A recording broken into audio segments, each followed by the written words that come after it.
What's up, everybody? You're listening to Salah's Corner with the one and only Salah Muhammad. So, another episode coming to you from the quarantine zone. We are still practicing social distancing. We're still trying to bring you quality content and good conversations. And with that theme, I brought an interesting conversation of an individual I met through a different connection. His name is Ken Good. He's on the board of directors for the Professional Board of Bondsmen out of Texas. And we had an interesting discussion on bail reform, what true bail reform looks like, from his perspective at least, and how we can really go about tackling an issue of systemic criminal justice issues that plague particularly people of color. And, you know, throughout this conversation, I think it's goes without saying that there are different areas that we did not agree. But I held back on any criticism and high critique just to get an understanding of his perspective. And I think that goes with establishing dialogue with someone who you disagree with. It's very important to understand how to establish that dialogue first before you try to poke holes in their beliefs and their theories, and try to figure out how you can actually work together, especially when you agree in different areas. And I think in today's age, that is incredibly important when we talk about improving society, when we talk about improving the quality of life in people who are plagued with these systemic issues. So think about that as you go into this conversation and see if you can't find different ways where you may possibly agree. Here at Salah's Corner, I am always looking to connect with new people, hear new perspectives, and share new stories. And right now, I want to hear from you. Email me at realtalk@salahscorner.com, and we can get your story featured on our next episode. If you don't mind, why don't we start from the top from your background, and we'll go from there. Okay. I grew up in a small town, farming town, peanut farming, and there was 24 people in my class in high school. 4 of us went to college, and I had an interest in going to law school. My mom and I used to watch Perry Mason together late at night. Mm-hmm. And so I didn't go directly to law school. I taught high school for a couple of years. Both my parents were public school teachers. Mm-hmm. I got a master's degree, and then I went to law school.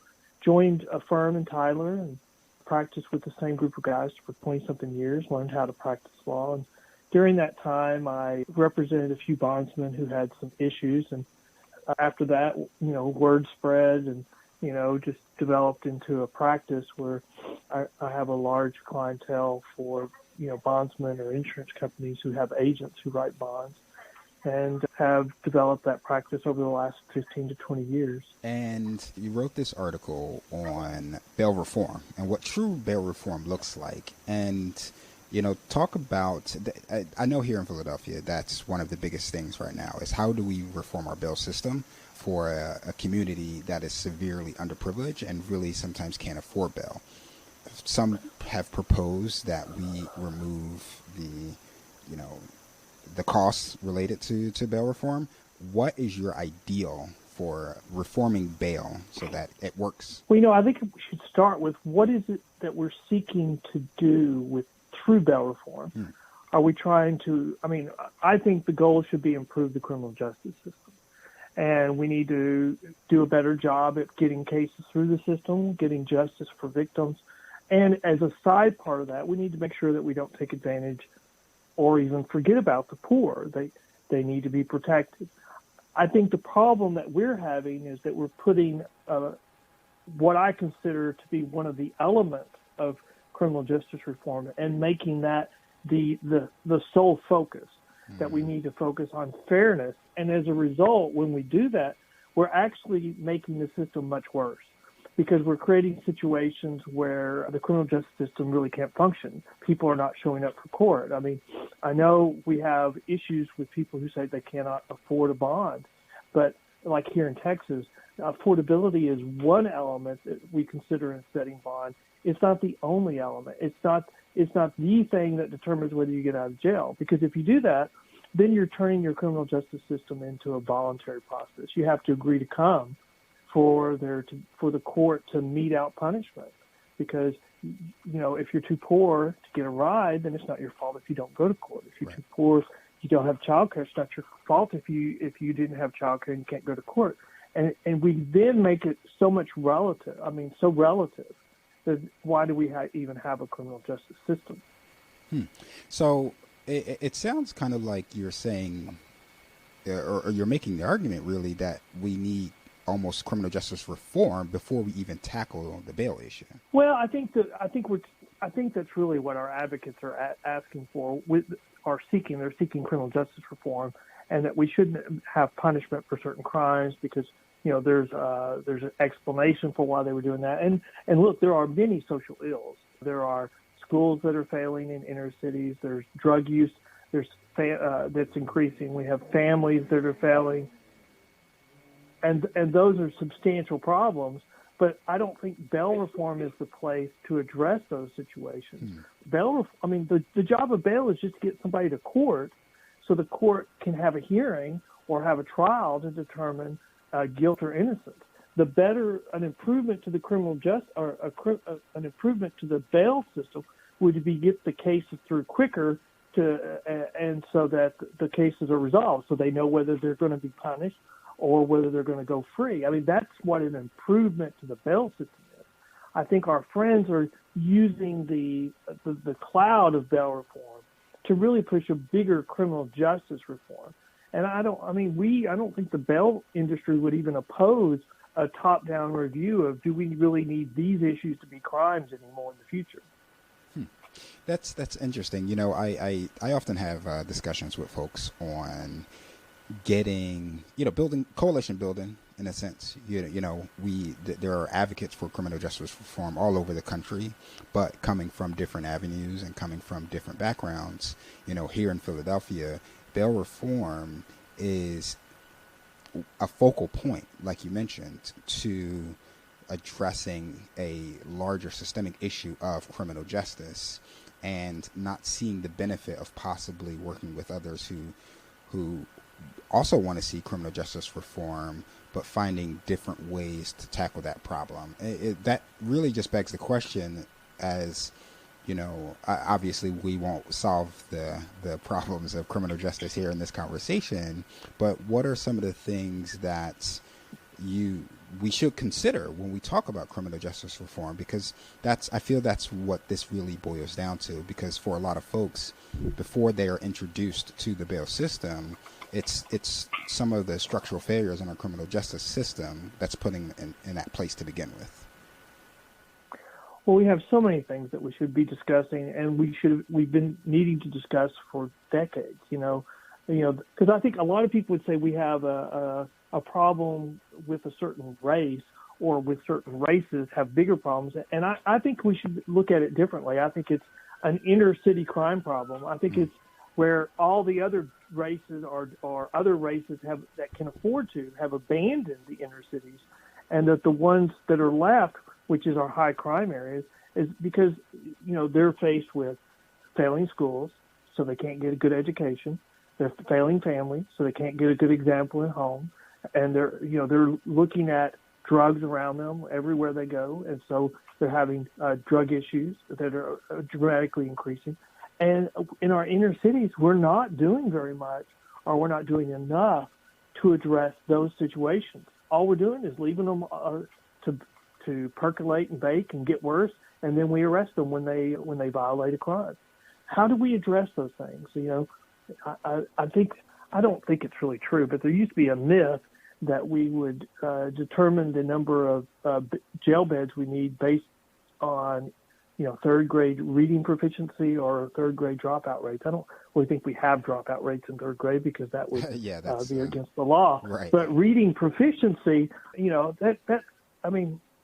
if there was a kernel to truth to that, then we should be spending a lot more on education and on supportive programs for families. I think that those are things, the biggest mistake we make in the criminal justice system is that we are afraid to show any discretion.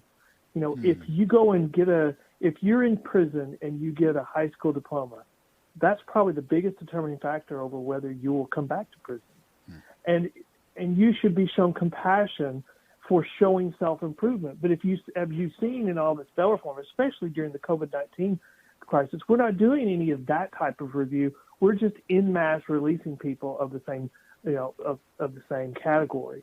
And we should be looking for rewarding people who want to become productive members of society, and giving them a leg up and a chance to change and come back and not come back into the system. And we should not be giving that same compassion to people who are thumbing their nose at us, and when they get out, 37 minutes later, commit a new crime. I completely understand the point you're coming from, because that you know, in order to address the problems within the system itself, right? In order to address why people can't afford bail, you have to address what introduced them into the criminal justice system to begin with. 100% agree.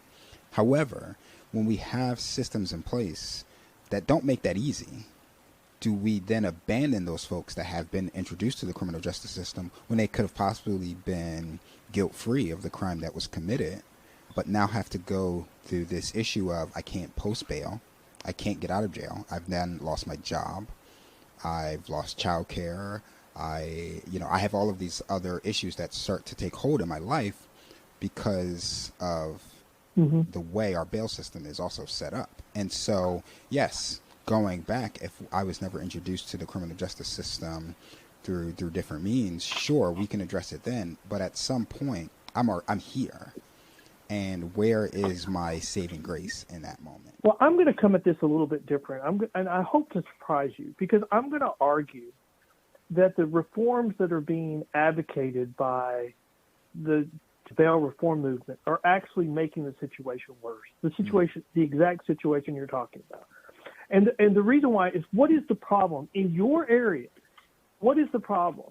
The problem is not, you do have poor people, but the problem is, how do you process large numbers of people through the local jail quickly, cost efficiently, and how do you figure out who's who? How do you figure out which one needs a little extra time?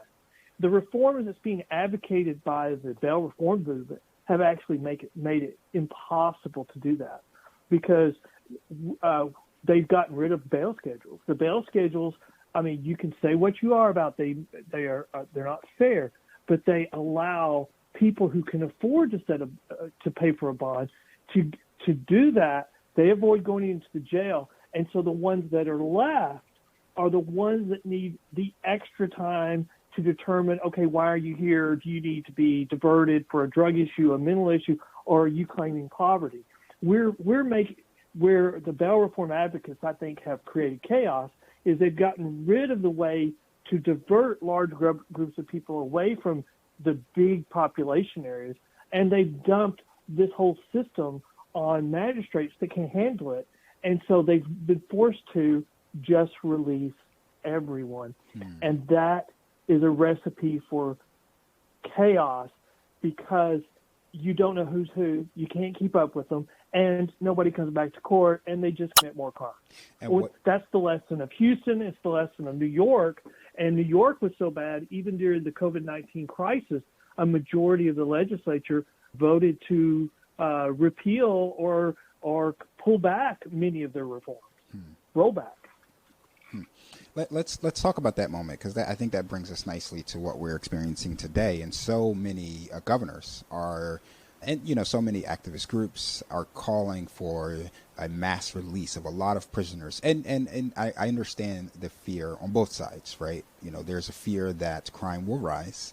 There's a fear that people won't answer to the crimes that they've committed, because essentially they will just go AWOL.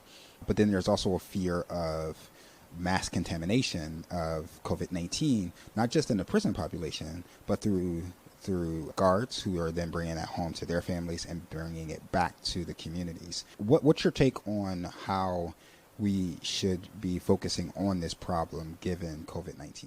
Well, I think you set out the problem really, really well. And I think the only thing I would add to it is you've also got the counties' fears that they're going to be paying for ventilators for inmates it looks like if you're going to be a ventilator, you're going to need one. It's going to be for a couple of weeks. And that's very expensive for a county to have to pay for. So you've got the perfect storm. And So what should we be doing? Because there's a new study a new article that just came out in the last few days that said in 4 states they tested numerous inmates, thousands of inmates in the prisons, and found out that 97% of them were asymptomatic. They had no symptoms. So, I mean, you could turn that completely around and say, are we releasing large groups of people that are infected and have no symptoms into the population? And so it's a damned if you do, damned if you don't situation. And so I question, we have jails are always fighting infection. There, we have, they had the H1N1 virus, they had SARS in our history. They're always fighting tuberculosis in prisons or other transmitted diseases, but viruses are always being things that you're on the lookout for. Chickenpox is a problem in jails and in prisons that they're always on the lookout for and fighting, and they have protocols for following that. I think that the problem that I've seen is that I think we're reacting with fear and also being bullied a little bit by our advocates for change who see this as their golden opportunity to push for what they wanted. And I think they've gotten a lot of it, and not so much in Texas, but in other areas. I mean, look at Washington State, which was one vote away from releasing a serial killer from the Washington Supreme Court because of what I would argue is fear. We have to make decisions that are thought out. And the biggest problem for any criminal justice system is when you release somebody and their case isn't over with, is how do you get them back?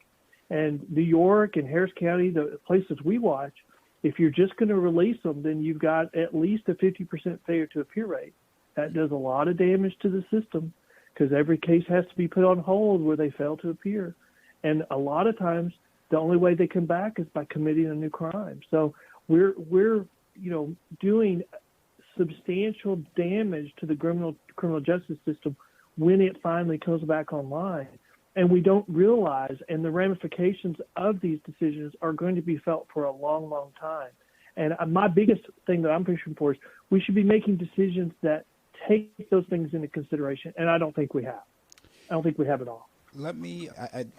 Let's talk about what has happened in Pennsylvania. So Governor Tom Wolf has ordered the release of over 1,500 prisoners, I believe, with a focus on them being not being convicted of non-violent offenses, right? So if you are a violent offender, you will not be a part of that segment of the population that's possibly to be released.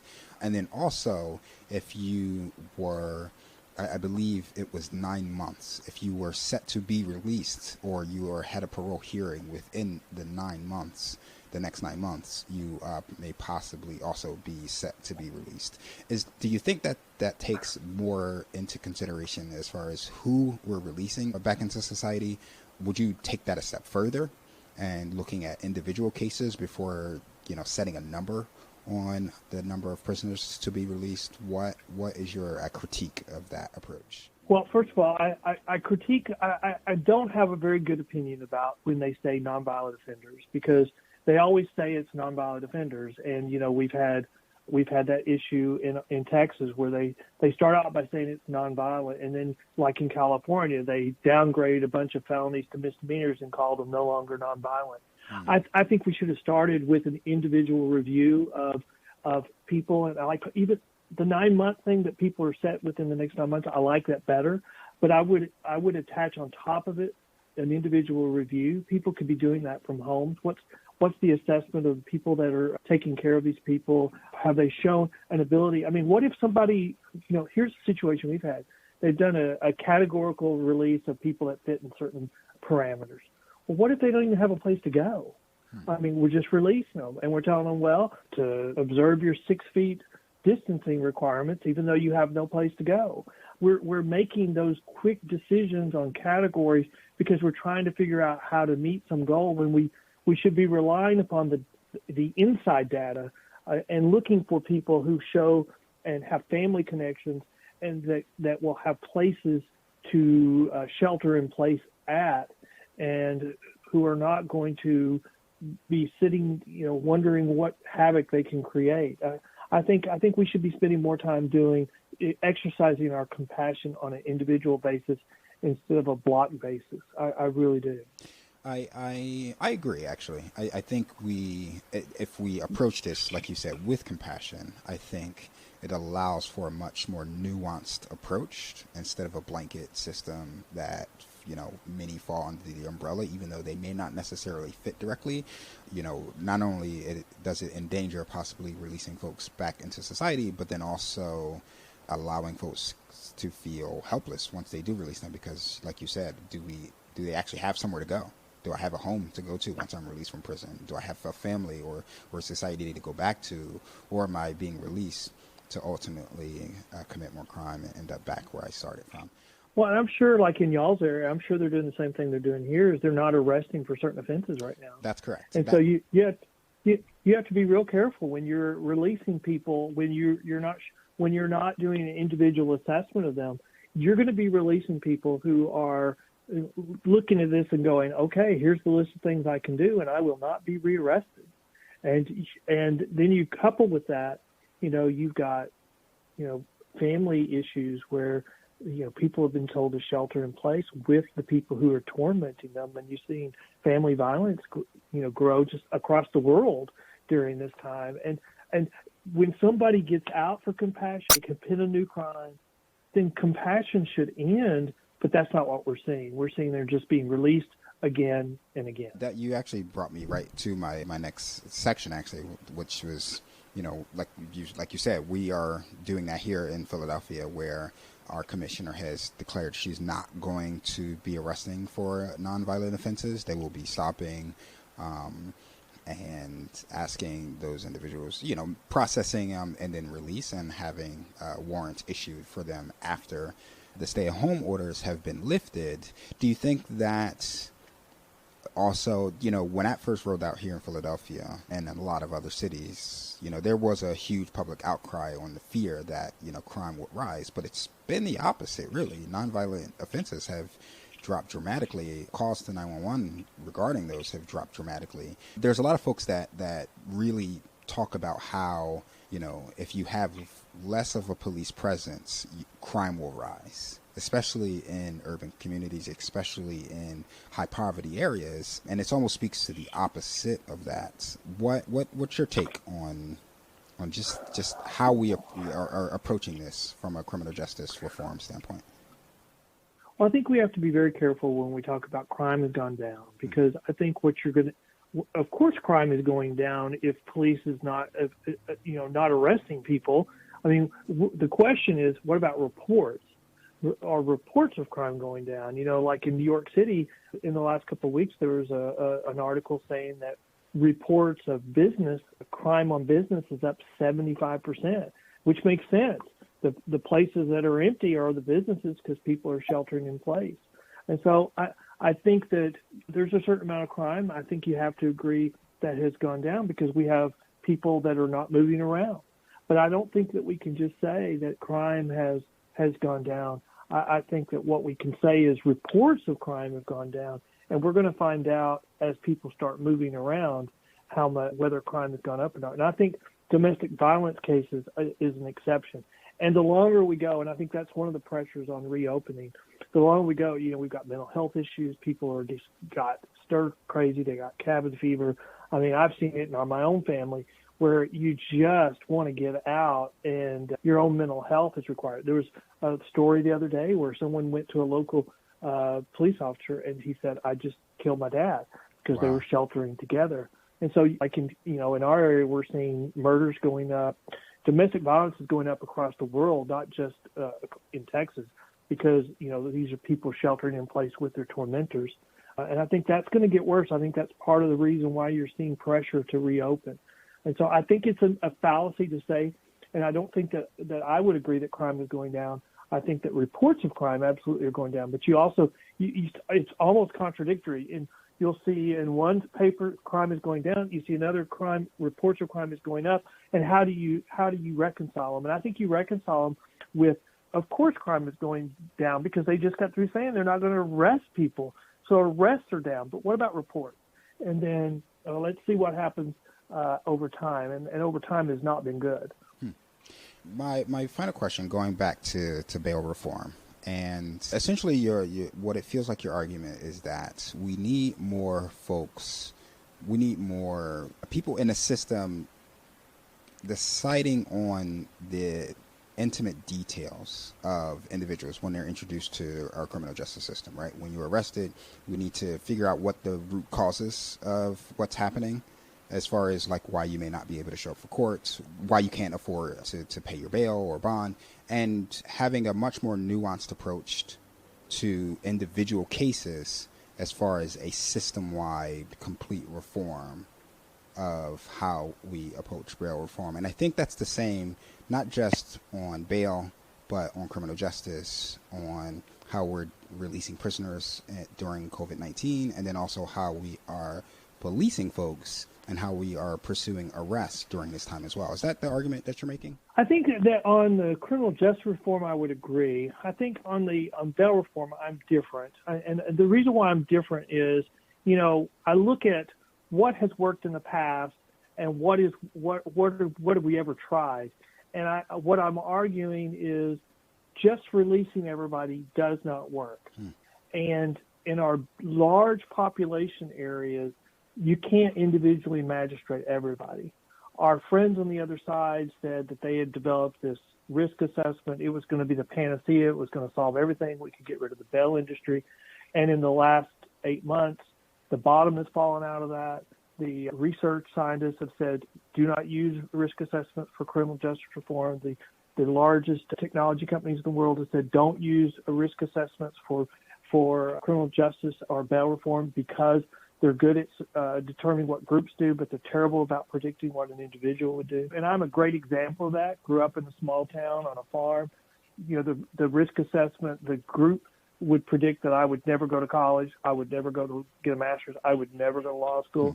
But it was completely wrong with me on the individual basis. And so if we can't use that, what are we left with? Of everything that's been tried, it's only releasing everybody. And that's been proven to just be a fiasco.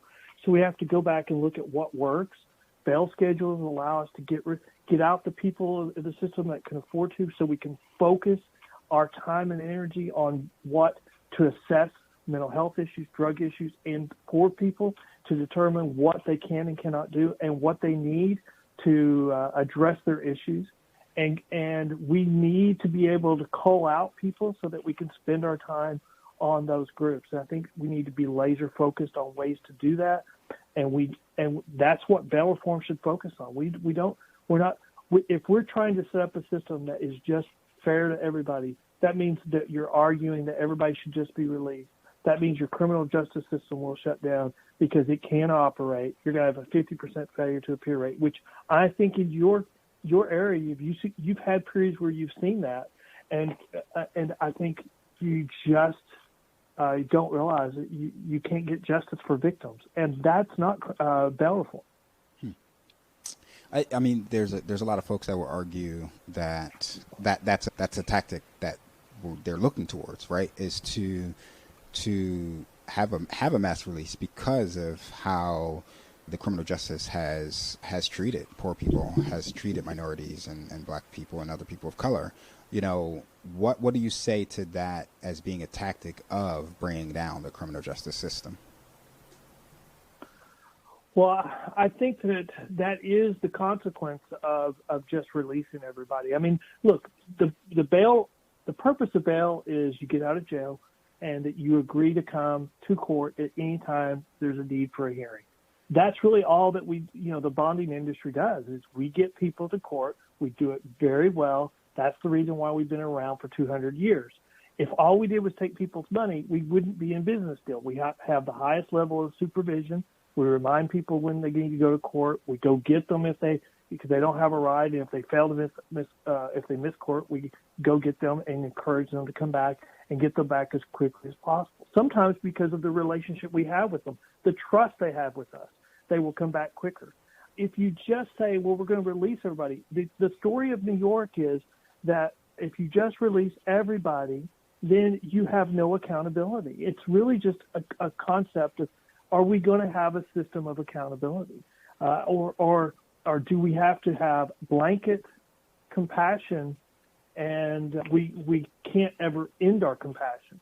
If someone is a repeat offender, if they fail to show up for court, then we have no choice. If you're just releasing everybody, then you can't end your compassion. So here's my best example. We show you compassion. We give you a PR bond. And 3 weeks later, you don't show up for court. Okay?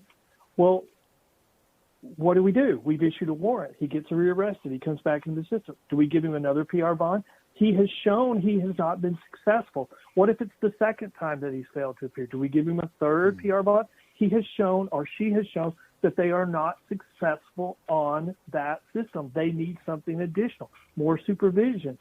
But on the mass release program that's been advocated by our friends on the other side, you have no option. You only have to continue mass release. And that's where we have a problem. Like officers in New York who are saying, we're not doing any law enforcement. We're arresting the same people every day because we arrest them, take them to jail, they get released, and then we start all over the next day. It's the same group.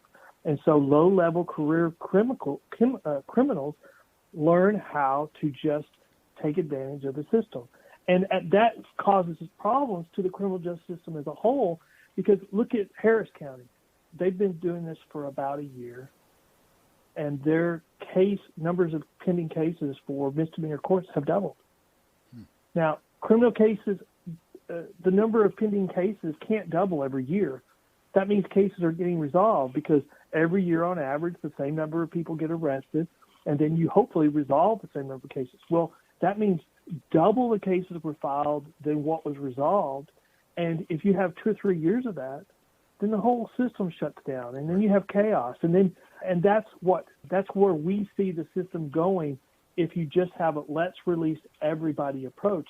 That's why we say call out the people that can call out as many people that you can fit into categories so that the magistrates, the system, can focus their compassion on the limited number of people that are left, that they can say, why are you still here? And we have a lot of different suggestions on how to keep track of that. But just mass release, it hasn't worked so far anywhere where it's been advocated. Ken Good, Board of Directors for Professional Bondsmen of Texas. Thank you. I'd like to invite you back so we can have a deeper conversation on criminal justice reform, if you'd like to come back. Oh, absolutely. I've always said we are more than welcome to talk to anybody. I believe we have the winning argument, and I don't have any problem defending it, but I always try to be respectful, but I can be convinced, too. I mean, we're always willing to find a middle ground, but yeah. So we'll talk to anybody. We love, and I've enjoyed talking with you today. You've been very nice. Thank you. I think I do have some folks that are part of the Philadelphia bail reform here in the city of Philadelphia. So if you're interested, maybe the three of us can get on a call together and really have a heartfelt discussion about this, because I do think. One, I think it's important to always converse with people you disagree with, because that's actually how progress is made. And like you said, finding that middle ground is so much more important than just kind of sticking to your gun points. So I thank you. I appreciate that. Oh yeah, I would love it. Absolutely love it. All right. Thank you, Ken. I appreciate you. Well, thank you very much, and I hope you and your family stay safe. Likewise. Thank you very much.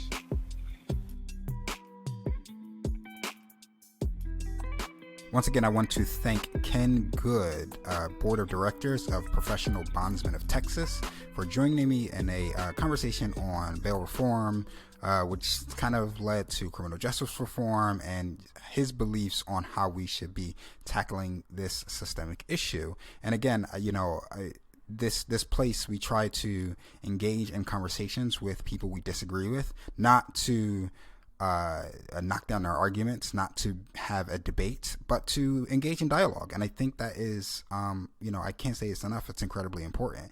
It's very easy to discuss things with people who you agree with because they agree with you. It doesn't offer a challenge. It doesn't offer a critique. It doesn't offer you to think critically about anything because you already agree. I think it's much more important to have conversations and dialogue with people who you don't agree with, come with it from a different perspective, and who offers an outsider's take, in a sense, on how we can tackle an issue, especially when we both agree on what the issue was. And I think as we got to the root of the conversation, well, we both had some agreement that criminal justice needs to be reformed, particularly in communities who are plagued with poverty, who are plagued with failing schools, who are riddled with drugs, who are affected by broken homes. I think that's incredibly important. And I think Ken and I both agree to that. I think fundamentally we may disagree on how we get there, but that's a conversation for another day. Feel free to email me at realtalk@salascorner.com. I want to hear your takeaways and your feedback on how we should reform criminal justice, how we should reform our bail system, if we need any reforms at all. And feel free to leave us a review on Apple Podcasts. Salas Corner is recorded out of the quarantine zone right now as we try to get through this pandemic. Produced by producer extraordinaire Bree Wilson. I want to thank you always for tuning in. And until next time, peace, y'all.